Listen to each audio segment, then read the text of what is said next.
Stress எப்படி avoid பண்றது? Stress avoid பண்ணோம்னா நம்ம வந்து we have to keep our mind ரிலாக்ஸ்டுங்க. ஸோ இப்போ ஒரு ஒரு ப்ராப்ளம் வருதுன்னா we have to accept it and find a solution. So அதையே திங்க் பண்ணிட்டு இல்லாமல் அதுக்கு ஒரு சொல்யூஷன் திங்க் பண்ணலாம். ஸோ நெக்ஸ்ட்டு வந்து இந்த யோகா, மெடிடேஷன் அந்த மாதிரி இதெல்லாம் வந்து ஸ்ட்ரெஸ்ஸை நல்லா குறைக்குதுங்க. முக்கியமாக physical activities. You go for walking, jogging, cycling for 45 minutes. That reduces stress by 80%.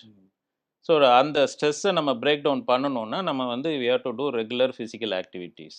Cardiac arrest, heart attack இதுக்கு என்ன டிஃபரன்ஸ் டாக்டர்? ஹார்ட் அட்டாக்ன்றது இருதயத்துக்கு போகிற ரத்த ஓட்டத்தில் பிளாக் ஆகிறதுங்க. ஸோ இட் இஸ் அந்த குறிப்பிட்ட இடத்துக்கு ரத்த ஓட்டம் இல்லாமல் செல்ஸ் எல்லாம் செத்து போயிடும். அதான் ஹார்ட் அட்டாக். சரிங்களா? இங்கிலீஷில் மயோகார்டியல் இன்ஃபாக்ஷன். இந்த மயோகார்டியல் இன்ஃபாக்ஷனோட ஒரு காம்ப்ளிகேஷன் தான் கார்டியாக் அரெஸ்ட்.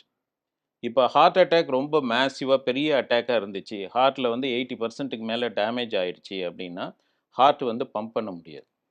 ஹார்ட்டில் வந்து 3 காம்பனண்ட் இருக்குங்க. ஒன்று வந்து என்னென்னா பிளட் சப்ளை, ரெண்டாவது பம்பு, மூணாவது எலக்ட்ரிக்கல் ஆக்டிவிட்டி.